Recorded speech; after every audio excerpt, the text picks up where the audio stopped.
सोचिए, एक शहर सो रहा है और उसे पता भी नहीं कि उसके आसपास कितना बड़ा खतरा मंडरा रहा है। ये थी भोपाल की कहानी। 2 दिसंबर 1984 की रात। ये तारीख इतिहास में एक भयानक औद्योगिक त्रासदी के रूप में दर्ज है। भोपाल गैस त्रासदी। जहरीली गैस मिथाइल आइसोसाइनेट का एक बादल हवा में फैल गया और एक शांत रात को एक बुरे सपने में बदल दिया। इसका कारण यूनियन कार्बाइड इंडिया लिमिटेड के स्वामित्व वाला एक कीटनाशक संयंत्र। इसने पूरी दुनिया को झकझोर कर रख दिया और औद्योगिक लापरवाही के विनाशकारी परिणामों को उजागर किया। जहरीली गैस के कारण हजारों लोग दम घुटने से मर गए और लाखों लोग पुरानी बीमारियों से जूझते रह गए। आज भी उस भयानक रात की याद भोपाल को सताती है।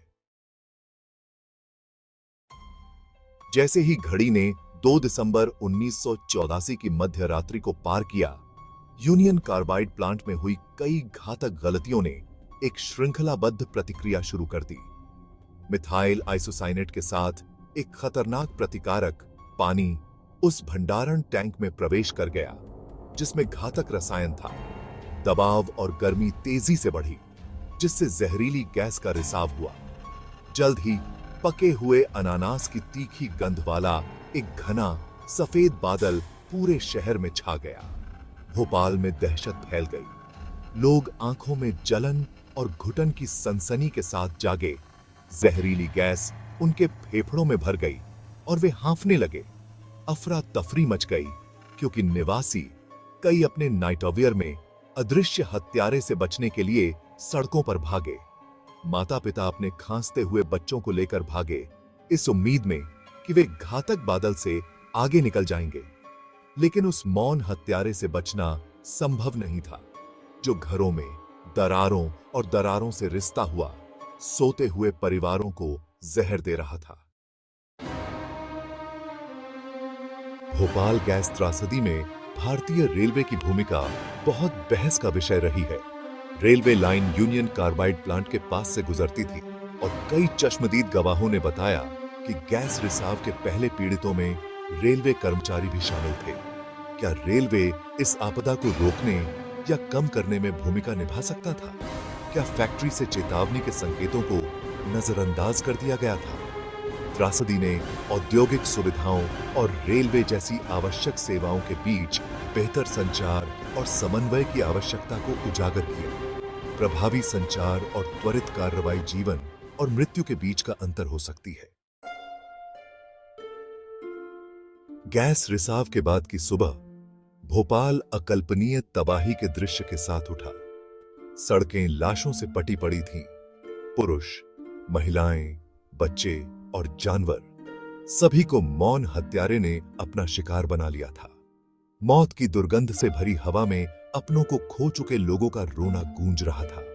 अस्पताल बीमारों और मरने वालों से भर गए, जो आपदा के विशाल पैमाने से निपटने के लिए संघर्ष कर रहे थे।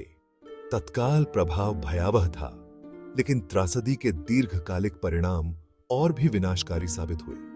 रिसाव से बचे हजारों लोग पुरानी सांस की बीमारियों, आंखों की समस्याओं और अन्य स्वास्थ्य समस्याओं से पीड़ित थे। गैस के कारण गर्भपात, जन्मदोष और दीर्घकालिक तंत्रिका संबंधी विकार हुए। कभी जीवंत और जीवन से भरपूर रहने वाला शहर दागदार हो गया था। इसके लोग आपदा के शारीरिक और भावनात्मक घावों को सहन कर रहे थे। भोपाल गैस त्रासदी केवल एक पर्यावरणीय आपदा नहीं थी, यह महाकाव्य अनुपात की एक मानवीय त्रासदी थी। इसने पीड़ा और अन्याय की एक गहरी भावना को पीछे छोड़ दिया, जो आज भी भोपाल को सता रही है। आपदा के बाद महत्वपूर्ण प्रश्न उठा। इस त्रासदी के लिए कौन जिम्मेदार था? क्या यह लापरवाही का मामला था, सुरक्षा प्रोटोकॉल की अवहेलना का, या कुछ और भयावह? कीटनाशक संयंत्र के स्वामी बहुराष्ट्रीय निगम यूनियन कार्बाइड पर उंगली उठाई गई। भारत सरकार ने एक जांच शुरू की और यूनियन कार्बाइड के खिलाफ मुकदमा दायर किया, जिसमें कंपनी पर लापरवाही का आरोप लगाया गया और पीड़ितों के लिए मुआवजे की मांग की। यह मामला एक लंबी और कठिन कानूनी लड़ाई बन गया, जिसमें यूनियन कार्बाइड ने जिम्मेदारी से इनकार किया और आपदा के लिए तोड़-फोड़ को जिम्मेदार ठहराया। न्याय की तलाश बचे लोगों और पीड़ितों के परिवारों के लिए एक नारा बन गई। उन्होंने यूनियन कार्बाइड से जवाबदेही और अपनी पीड़ा के लिए पर्याप्त मुआवजे की मांग की। भोपाल गैस त्रासदी ने सख्त नियमों, कॉरपोरेट जवाबदेही और लाभ से अधिक मानव जीवन को प्राथमिकता देने के महत्व को रेखांकित किया। दशकों बाद भी भोपाल गैस त्रासदी का साया शहर पर मंडरा रहा है। आपदा के शारीरिक और भावनात्मक निशान गहरे हैं। कई पीड़ित अभी भी पुरानी बीमारियों से पीड़ित हैं। उनका जीवन उस भयानक रात से हमेशा के लिए बदल गया है। भोपाल के कुछ हिस्सों में मिट्टी और पानी दूषित बना हुआ है, जो त्रासदी की निरंतर याद दिलाता है। आपदा ने औद्योगिक आपदाओं के लिए, विकासशील देशों की कमजोरियों और उनके कार्यों के लिए बहुराष्ट्रीय निगमों को जवाबदेह ठहराने की चुनौतियों को उजागर किया।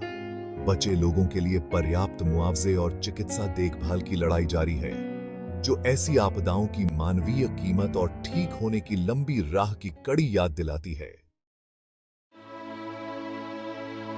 भोपाल गैस त्रासदी औद्योगिक लापरवाही के विनाशकारी परिणामों और कॉरपोरेट जिम्मेदारी के महत्व की एक गंभीर याद दिलाती है।